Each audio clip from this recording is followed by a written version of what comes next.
जय हिंद बच्चों। पिछली क्लास में हम लोगों ने symmetric and skew symmetric matrices के बारे में पढ़ा, उसके एग्जांपल्स देखे। आज हम लोग जो नेक्स्ट टॉपिक है हमारे मैट्रिक्स का, Hermitian matrix and skew Hermitian matrix, उसके बारे में पढ़ेंगे, उसके डेफिनेशन और एग्जांपल्स देखेंगे। मैंने डेफिनेशन बोर्ड पे नहीं लिखा है क्योंकि मैं यहाँ पर बोर्ड पे केवल एक्सप्लेन करूंगी डेफिनेशंस वगैरह को। मैंने हैंड रिटन नोट्स जो है प्रॉपरली लिखे हुए डेफिनेशन विद एग्जांपल जो है वो डिस्क्रिप्शन बॉक्स में उसका लिंक दे दिया है। तो आप लोग वीडियो में जो डिस्क्रिप्शन बॉक्स है उसके लिंक पर जाकर क्लिक करके वहां से हैंड रिटन नोट्स ले सकते हैं और उसे अपनी कॉपी में लिख सकते हैं। ठीक, तो यहाँ पर मैं बोर्ड पे सारे जो डेफिनेशन वगैरह है वो नहीं लिखूंगी, बस डेफिनेशन को एक्सप्लेन करूंगी। तो हर्मिशियन मैट्रिक्स क्या होता है? कोई स्क्वायर मैट्रिक्स, हमारे पास एक मैट्रिक्स ए है जो कैसा है, एक स्क्वायर मैट्रिक्स है। ठीक, इस मैट्रिक्स को कुछ हम इस तरह से लिख सकते हैं, ए आई जे, जो एन ऑर्डर का है। ठीक, square matrix of order N हमने ले लिया, एक A equal A I J compact form लिख लिया। तो कब हम कहेंगे ये मैट्रिक्स जो है हर्मिशियन मैट्रिक्स है? तब कहेंगे जब हम कोई भी आई जेथ एलिमेंट ए का लेते हैं, इस मैट्रिक्स का कोई भी एलिमेंट हमने लिया ए आई जे, तो वो इक्वल होना चाहिए ए जे आईथ एलिमेंट के कॉन्जुगेट। ठीक, तो ऐसा कोई मैट्रिक्स जिसका कोई भी आई जेथ एलिमेंट हम ले और वो इक्वल हो जाए ए जे आईथ एलिमेंट के कॉन्जुगेट के, चाहे कोई भी आई और जे हम लेते हैं। जैसे अगर स्क्वायर मैट्रिक्स है तो आई की वैल्यू 1 2 3 अप टू एन तक कुछ भी हम ले, जे की वैल्यू भी 1 2 3 अप टू एन कुछ भी ले।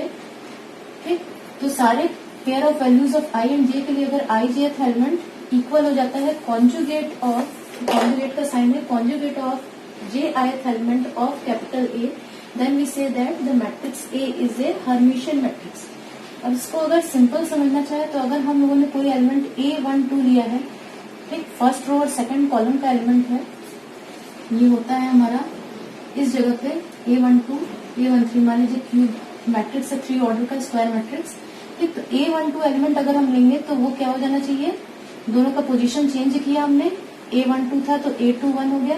A21 पोजीशन पे जो एलिमेंट होगा उसके कॉन्जुगेट के, यानी यहाँ जो एलिमेंट है, ठीक, उसका कॉन्जुगेट हमने लिया और वो इक्वल हो जाए A12 के। ठीक, ऐसे ही A13 एलिमेंट अगर है कोई ये वाला, तो वो किसके इक्वल होना चाहिए, ऑर्डर चेंज, ये पोजीशन चेंज की सब्सक्रिप्ट की, A31 एलिमेंट के कॉन्जुगेट के, और A23 एलिमेंट अगर कोई है तो वो होना चाहिए A32 वाले एलिमेंट के कॉन्जुगेट के। अगर स्क्वायर मैट्रिक्स 3 ऑर्डर का है और ये कंडीशन सेटिस्फाई हो जाती है तो हम कहते हैं कि ए जो है वो हर्मिशियन मैट्रिक्स है।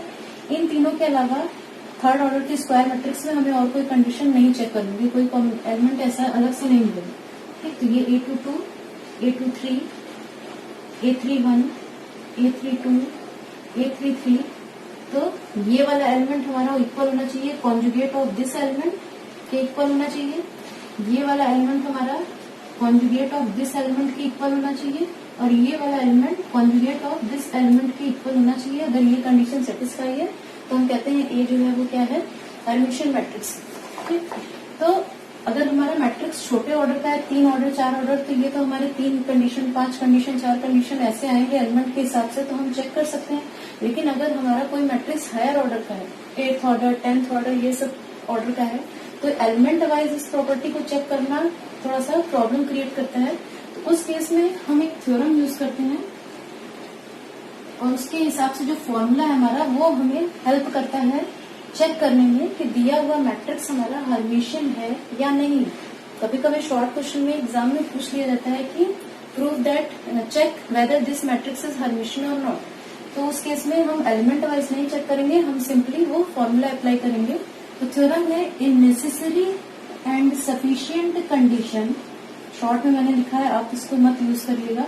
In necessary and sufficient condition for a square matrix A to be Hermitian is, Hermitian अगर हमें चेक करना है तो हम सिंपली क्या करते हैं, ए इक्वल ए थीटा, यहाँ पर थीटा क्या है, ट्रांसपोज कॉन्जुगेट। ए थीटा क्या है यहाँ पर, ए थीटा का मतलब है या तो कॉन्जुगेट लेके ट्रांसपोज लिया या ट्रांसपोज लेके फिर कॉन्जुगेट लेंगे।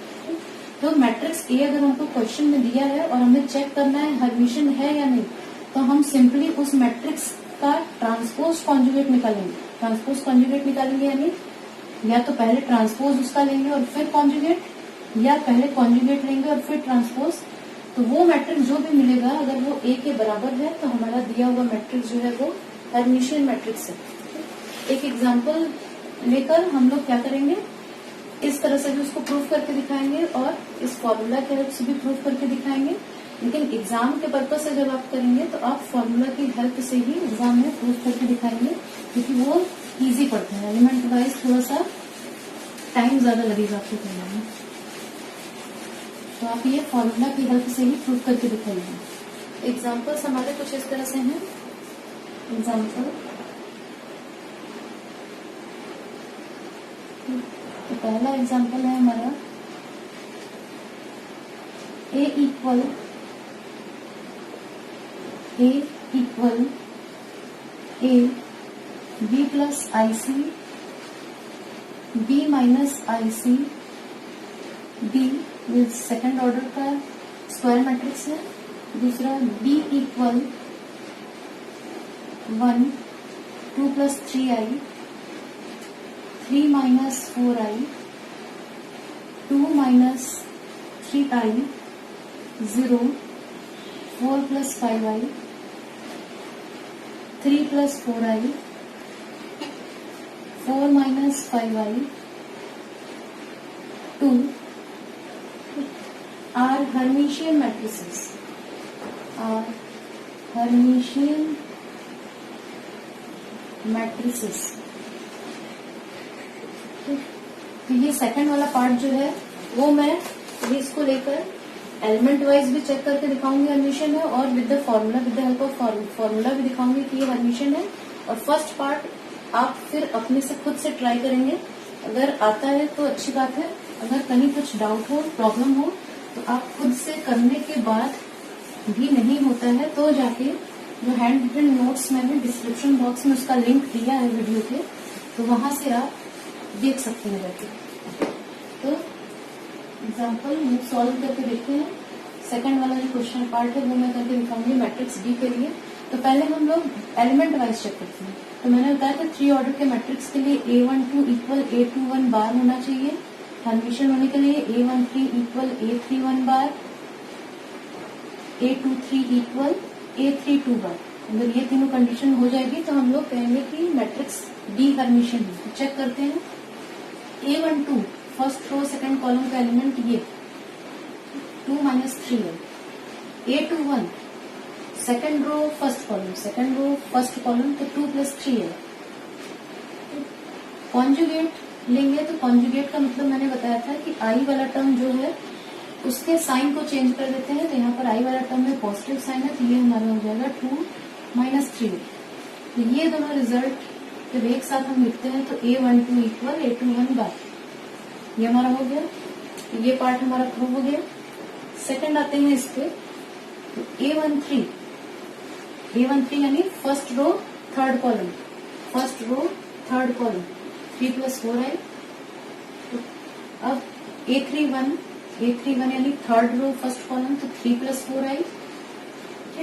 और A31 का कॉन्जुगेट यानी आई का साइन चेंज करेंगे तो ये हो जाएगा हमारा 3 प्लस 4i। सॉरी, यहाँ पर ये थर्ड रो फर्स्ट कॉलम का एलिमेंट 3 माइनस 4i।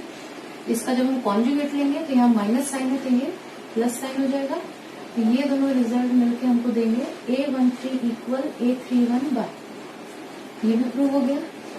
थर्ड है हमारा A23 second row third column यानी 4 माइनस 5।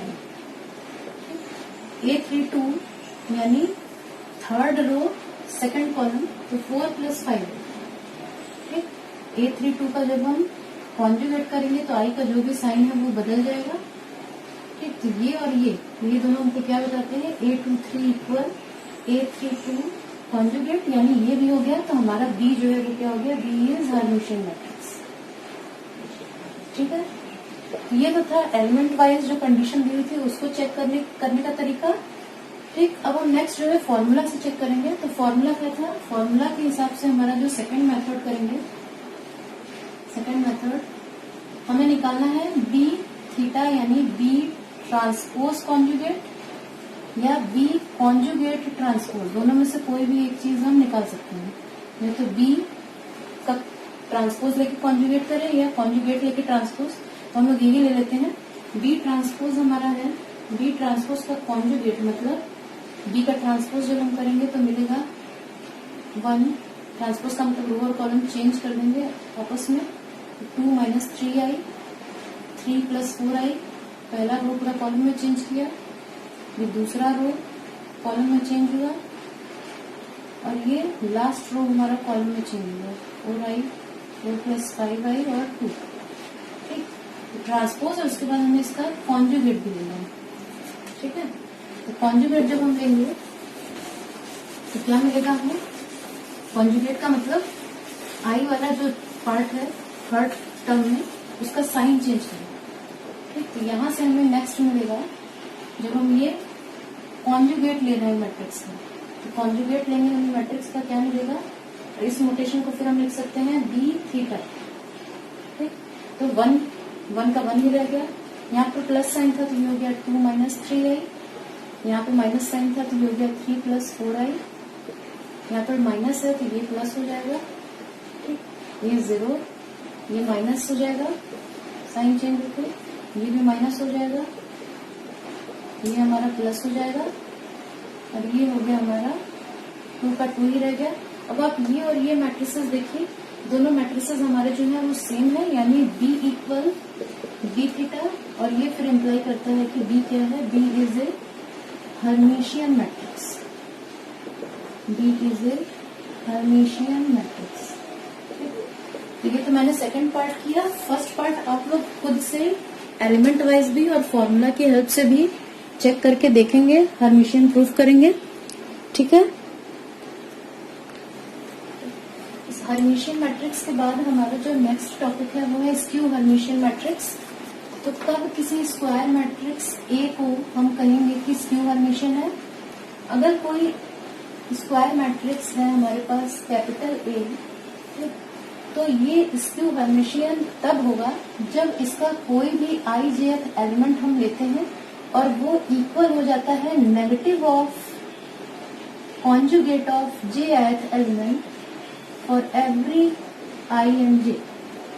ठीक, जैसे अगर हमारा 3 ऑर्डर का स्क्वायर मैट्रिक्स है तो जैसे हर्मिशियन के केस में हम लोगों ने देखा था, उससे अंतर बस आता है इस नेगेटिव साइन का। ठीक, बाकी सब वही है हर्मिशियन जैसा, बस ये एक नेगेटिव जो है वो साइन जो है वो आ जाता है। तो अगर कोई हमारा एलिमेंट A12 है मैट्रिक्स का तो वो इक्वल होगा माइनस ऑफ A21 एलिमेंट के कॉन्जुगेट के।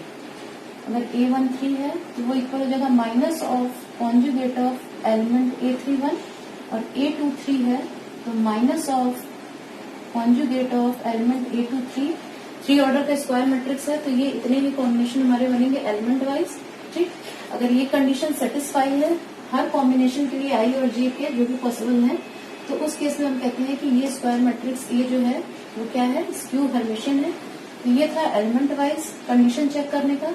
अगर हमें फॉर्मूला लगाना है तो हमारा ये फॉर्मूला लगेगा कि अगर कोई मैट्रिक्स ए इस तरह से है कि उसका ट्रांसपोज कॉन्जुगेट का नेगेटिव ले और वो मैट्रिक्स ए के इक्वल हो, तब हम कहते हैं कि ए क्या है, ए इज स्क्यू हर्मिशियन। तो इसका भी एक एग्जांपल लेते हैं और उसे इन दोनों तरीके से हम लोग प्रूव करके देखते हैं जैसे हमने हर्मिशियन के केस में किया था। ठीक है, एग्जांपल हमारा है, एग्जांपल हमारा जो है एक सेकंड ऑर्डर का एग्जांपल ले लेंगे और उसको फिर प्रूव करके देखेंगे। ठीक, उसी तरह भी आप थर्ड ऑर्डर फोर्थ ऑर्डर जिसका भी अगर कोई भी मैट्रिक्स आपको दिया जाए तो आप उस तरह से करके देख सकते हैं। एग्जाम्पल हमारा है, example A equal 0 -2 -i 2 -i 0। आप लोग डेफिनेशंस जो है डिफरेंट टाइप ऑफ मैट्रिक्स जो हम लोग पढ़ रहे हैं उसके डेफिनेशंस विथ एन एग्जाम्पल ये हमेशा याद रखेंगे, शॉर्ट क्वेश्चन में अक्सर पूछ लिया जाता है definition with an example. Skew symmetric, symmetric, Hermitian, skew Hermitian, इन सब के डेफिनेशन जो है विद एग्जांपल शॉर्ट क्वेश्चन में आ जाते हैं। तो ये दो हमारे पास मैट्रिसेस हैं जो बोर्ड पे दिख रहे हैं। ये दोनों मैट्रिसेस जो है हमारे वो क्या है, स्क्यू हर्मिशियन है। तो हमारे जो दोनों मैट्रिक्स हैं वो दिख रहा है कि स्क्यू हर्मिशियन है। ठीक, इसको प्रूफ करके देखते हैं हम लोग। तो बी वाला पार्ट कर देती हूँ मैं, फिर आप लोग ए वाला करके खुद से चेक कर लीजिएगा सॉल्यूशन। तो पहले एलिमेंट वाइज चेक करेंगे। ठीक है, तो पहले स्क्वायर मैट्रिक्स है 2 ऑर्डर का, तो हमें बस एक ही कंडीशन चेक करनी है, A12 equal minus of A21 conjugate. बस यही एक कॉम्बिनेशन बनेगा। ठीक, चेक करते हैं A12 यानी first row second column, first row second column, तो हमारे पास 3 + 4 है। ठीक, A21 क्या है, A21 हमारा है सेकंड रो फर्स्ट कॉलम यानी -3 + 4 है। ठीक, इसका जब हम कॉन्जुगेट लेंगे तो ध्यान देना है साइन किसका चेंज करेंगे, साइन बस हम जो आई वाला टर्म है उसका साइन चेंज करेंगे। अक्सर बच्चे गलती करते हैं कि इसका साइन भी चेंज कर देते हैं, इसको भी +3 कर देते हैं। तो हमको रियल पार्ट जो है उसका साइन नहीं चेंज करना है, जो इमेजिनरी पार्ट है उसका साइन चेंज करना है कॉन्जुगेट करते समय। तो ये हमारा हो जाएगा -3 - 4i। ठीक, तो -A21 कॉन्जुगेट की वैल्यू हो जाएगी -3 + A21 बार को हम लिख सकते हैं -3 + 4i, माइनस कॉमन कर लिया। अब ये चेक करते हैं, A12 हमारा है 3 + 4i। ठीक, ये इक्वल हो जाएगा माइनस ऑफ 3 + 4i। इस तरह से इसको लिख सकते हैं, इसको कुछ इस तरह से लिख सकते हैं। अब ये हमारी पूरी वैल्यू है A21 बार की, यानी -A21 बार। ये हमारा कंडीशन सेटिस्फाइड है, हमारा मैट्रिक्स जो बी है वो स्क्यू हर्मिशियन है। फॉर्मूला से चेक करते हैं, तो फॉर्मूला से हम निकालेंगे बी थीटा की वैल्यू। बी थीटा यानी ट्रांसपोज लेके कॉन्जुगेट या कॉन्जुगेट लेके ट्रांसपोज, दोनों तरह से कुछ भी कर सकते हैं। तो पिछली बार में हमने पहले ट्रांसपोज लिया था, इस बार हम पहले कॉन्जुगेट लेके देख लेते हैं। तो बी पहले ट्रांसपोज लेंगे, कॉन्जुगेट लेंगे और फिर ट्रांसपोज। कॉन्जुगेट जब इसका लेंगे तो आई वाला जो इमेजिनरी पार्ट है वो उसका साइन चेंज हो जाएगा, यानी ये -i है तो केवल आई, यहाँ पर हो जाएगा 3 - 4i, यहाँ हो गया -3 - 4i, यहाँ हो गया 0, और ये हमारा ट्रांसपोज। जैसे ही ट्रांसपोज लेंगे तो रोज हमारे चेंज हो जाएंगे कॉलम्स में। पहला रो चेंज हो गया कॉलम में, और ये दूसरा रो हमारा चेंज हो गया कॉलम में। ठीक, अब नेगेटिव साइन अगर बाहर लेते हैं हम -b, तो हर टर्म में अंदर माइनस साइन मल्टीप्लाई हो जाएगा। यहाँ पे हो गया हमारा 3 + 4i, यहाँ -3 + 4i, और ये हमारा 0। माइनस साइन जैसे ही बाहर निकालेंगे तो हर टर्म में माइनस साइन -1 मल्टीप्लाई हो जाएगा। ठीक, ये हमारा क्या है, ये सेम b है। ठीक है, तो यानी b थीटा इक्वल -b, यानी b इक्वल -b थीटा, और ये इम्प्लाई करता है b is skew Hermitian. B is skew Hermitian matrix. ठीक है, तो पहला वाला जो पार्ट है वो सेकंड से थोड़ा सिंपल ही है। पहला एग्जांपल जो है उसे आप लोग खुद से करके देखेंगे और प्रूफ करेंगे कि जो मैट्रिक्स है वो क्या है, हमारा स्क्यू हर्मिशियन मैट्रिक्स है। एलिमेंट वाइज भी चेक करेंगे और फॉर्मूला से भी चेक करके देखेंगे। नेक्स्ट हम कुछ थ्योरम्स पढ़ेंगे जो क्या बताएंगे, जो हमें बताएंगे कि कुछ स्पेशल टाइप ऑफ मैट्रिसेस अगर हमारे पास हैं तो उनके डायगोनल एलिमेंट्स किस तरह के होंगे। जैसे अगर स्क्यू सिमेट्रिक मैट्रिक्स की हम बात करें तो उसके डायगोनल एलिमेंट्स जो होते हैं वो हमेशा क्या होते हैं, 0 होते हैं। किसी भी स्क्यू सिमेट्रिक मैट्रिक्स का डायगोनल एलिमेंट कभी भी 0 के अलावा कुछ नहीं हो सकता। ठीक, इसी तरह हर्मिशियन मैट्रिक्स के डायगोनल एलिमेंट्स कैसे होते हैं, स्क्यू हर्मिशियन के डायगोनल एलिमेंट्स कैसे होते हैं, ये सब चीजें हम कुछ थ्योरम्स देखेंगे जो शॉर्ट क्वेश्चन के हिसाब से एग्जाम में जो है वो इम्पोर्टेंट है, पूछ लिए जाते हैं। तो प्रूफ देखते हैं। थ्योरम सबसे पहले समझ लेते हैं कि अगर हमारे पास कोई मैट्रिक्स ए है जो स्क्यू सिमेट्रिक मैट्रिक्स है, स्क्यू सिमेट्रिक मैट्रिक्स यानी A इक्वल -A ट्रांसपोज, ये हम लोगों ने डेफिनेशन पढ़ा था। ठीक, तो कोई मैट्रिक्स अगर स्क्यू सिमेट्रिक है तो उस मैट्रिक्स के सारे डायगोनल एलिमेंट्स यानी A11, A22, A33, ANN, ये जितने भी डायगोनल एलिमेंट है ये सारे 0 के अलावा कुछ नहीं हो सकते, सारे 0 होंगे। ठीक, चलते हैं इसको प्रूफ करके देखते हैं। तो मान लिया हमने कि ए क्या है, हमारा जो स्क्वायर मैट्रिक्स ए है वो स्क्यू सिमेट्रिक है। ये जो है स्क्वायर मैट्रिक्स और कैसा स्क्वायर मैट्रिक्स है, स्क्यू सिमेट्रिक। तो स्क्यू सिमेट्रिक है तो डेफिनेशन से हमको पता है कि आई जेथ एलिमेंट जो है ए का वो इक्वल होगा negative of A J ith element of A. Element wise जो हमारी कंडीशन थी स्क्यू सिमेट्रिक की, तो डेफिनेशन आप लोग देखेंगे तो ये था, और all values of I and J, I और जे की जितनी वैल्यूज हैं पॉसिबल सबके लिए जब ये कंडीशन होल्ड करे तो सिमेट्रिक होता है हमारा, सिमेट्रिक मैट्रिक्स होता है ए। ठीक, तो ये जब सारे कॉम्बिनेशन के लिए आई और जे की होल्ड कर रहा है तो कुछ वैल्यूज ऐसी होंगी जो आई और जे की जो क्या होंगी, इक्वल होंगी।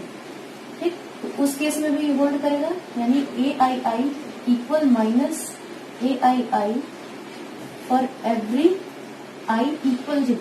ठीक, वो सारी वैल्यूज आई की और जे की जो इक्वल हैं उनके लिए भी ये कंडीशन क्या करना चाहिए, होल्ड करना चाहिए। ठीक, अब आते हैं कोई भी हमारा नंबर है तो वो अपने नेगेटिव के कैसे बराबर हो सकता है। अगर हम कोई नंबर लेते हैं और कहते हैं कि वो अपने नेगेटिव के बराबर है तो ये पॉसिबिलिटी कब हो सकती है, आप खुद सोचिए। हम कह रहे हैं कोई नंबर है हमारे पास, ये सब क्या है, ये नंबर से होंगे कुछ, चाहे रियल नंबर चाहे कॉम्प्लेक्स नंबर। तो हम कह रहे हैं कोई एक कॉम्प्लेक्स नंबर है वो अपने नेगेटिव के बराबर है, तो क्या ऐसी पॉसिबिलिटी है 2 + 3i अगर है तो क्या वो कभी -2 + 3i के बराबर होगा।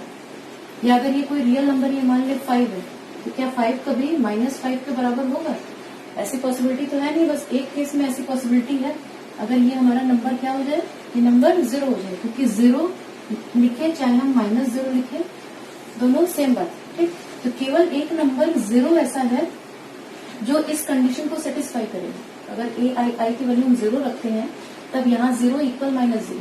इसके अलावा कोई वैल्यू अगर हम लेते हैं तो ये हमें पता है कि ये भी नहीं होल्ड करेगा, ये भी नहीं होल्ड करेगा। ठीक, तो ये इम्प्लाई करता है कि ए आई आई क्या होगा, 0 होगा। केवल एक ही केस में ये चीज होल्ड करेगी, फॉर एवरी आई इक्वल जे, यानी जब भी यहाँ पर जो सब्सक्रिप्ट हैं दोनों सेम होंगे, यानी A11, A22, A33 दोनों सेम होंगे। ए आई जे हम लिखते हैं तो जब आई और जे दोनों सेम होंगे तो क्या क्या होगा, A11, A22, A33, अगर n ऑर्डर का स्क्वायर मैट्रिक्स है तो ANN, ये सारे एलिमेंट जब क्या हो जाएंगे, सब 0 हो जाएंगे। ठीक, तभी ये कंडीशन होल्ड करेगी हमारी। ये कंडीशन होल्ड करेगी तो हमारे सारे एलिमेंट जो है वो क्या होंगे, डायगोनल एलिमेंट्स में 0 हो जाएंगे। और ये इम्प्लाई करता है कि जो हमारा थ्योरम था कि diagonal elements of a skew symmetric matrix are all 0। ठीक, तो theorem is proof. Next theorem हमारा जो है वो diagonal elements of Hermitian matrix के बारे में बात करता है, और ये कुछ इस तरह से स्टेटमेंट है इस थ्योरम का। The diagonal elements of a Hermitian matrix are, A है जो हर्मिशियन है, हर्मिशियन का क्या कंडीशन था, every i jth element is equal to conjugate of j ith element और एवरी आई जे। ठीक, तो अगर कोई ऐसा मैट्रिक्स ए है जो इस कंडीशन को सेटिस्फाई करता है तो उसके डायगोनल एलिमेंट जो A11, A22, A33, ANN, ये जो डायगोनल एलिमेंट्स हैं इसके वो हमेशा क्या होंगे, रियल नंबर होंगे। ठीक, कभी कॉम्प्लेक्स नहीं होंगे, हमेशा रियल क्वांटिटी आएगी। हमारे डायगोनल एलिमेंट्स जो होंगे सारे रियल होंगे। इसको प्रूव करके देखते हैं। मान लिया हमारा जो ए है वो क्या है, एक ऐसा मैट्रिक्स है, ए इज ए हर्मिशियन मैट्रिक्स। ठीक, अब ए अगर हर्मिशियन मैट्रिक्स है तो हर्मिशियन मैट्रिक्स के डेफिनेशन से A I J equal A J I bar for every I J की जितनी वैल्यूज हैं, जितने कॉम्बिनेशन बन सकते हैं सबके लिए ये कंडीशन होल्ड करेगी। तो जब आई और जे इक्वल होंगे तो उस केस में भी ये होल्ड करेगा, यानी हम लिख सकते हैं A I I equal A I I bar for every I equal J. ठीक, यानी आई और जे जब इक्वल होंगे तो उस कंडीशन में भी ये चीज जो है वो क्या करनी चाहिए, होल्ड करनी चाहिए। ठीक, अब यही हमें इम्प्लाई कर देता है कि डायगोनल एलिमेंट्स जो है वो क्या होंगे, रियल होंगे, क्योंकि ए आई आई पता है हमें कि ये क्या है, ये डायगोनल एलिमेंट्स को रिप्रेजेंट करता है, A11, A22, A33। ठीक, तो डायगोनल एलिमेंट में हमको क्या कंडीशन मिल रही है कि कोई डायगोनल एलिमेंट है तो वो अपने कॉन्जुगेट के बराबर। तो कोई भी अगर मान लीजिए 2 - 3i हम लेते हैं तो क्या ये अपने कॉन्जुगेट के बराबर होगा। कॉन्जुगेट जैसे ही हम लेंगे तो वो क्या हो जाएगा 2 + 3 है, ठीक। तो ये पॉसिबिलिटी नहीं है, कोई भी एलिमेंट जो है वो अपने कॉन्जुगेट के इक्वल नहीं होगा।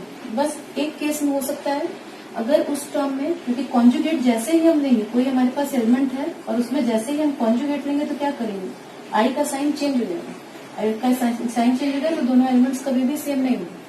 तो केवल एक केस है जब कॉन्जुगेट लेने पे भी फर्क नहीं पड़ेगा, और वो केस है कि अगर आई वाला टर्म इसमें हो ही नहीं, अगर आई वाला टर्म होगा ही नहीं तो जब हम कॉन्जुगेट लेंगे तो आई के साइन चेंज करने की बात ही नहीं होगी। जैसे मान लिया अगर हमने 5 लिखा, ठीक, तो 5 का कॉन्जुगेट भी अगर हम लेंगे तो वो क्या होगा, वो 5 ही होगा, ठीक। तो अगर ये जो ए आई आई है ये सारे रियल नंबर्स हो गए, तो क्योंकि रियल नंबर का कॉन्जुगेट लेने पे भी हमें वही वैल्यू मिलती है, ठीक, तो उस केस में ये कंडीशन होल्ड करेगा।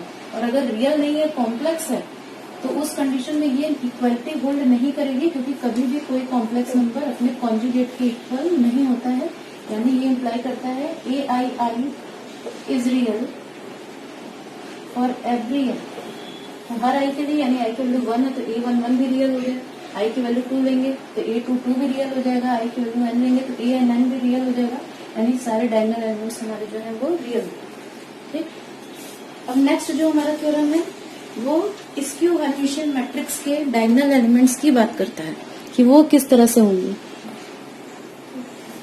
अगर हमारे पास कोई स्क्वायर मैट्रिक्स ए है जो कैसा है, skew Hermitian, skew Hermitian definition कुछ याद करेंगे आप लोग अगर, तो उसकी कंडीशन क्या था, a I J equal minus a J i conjugate for every i and j, ठीक।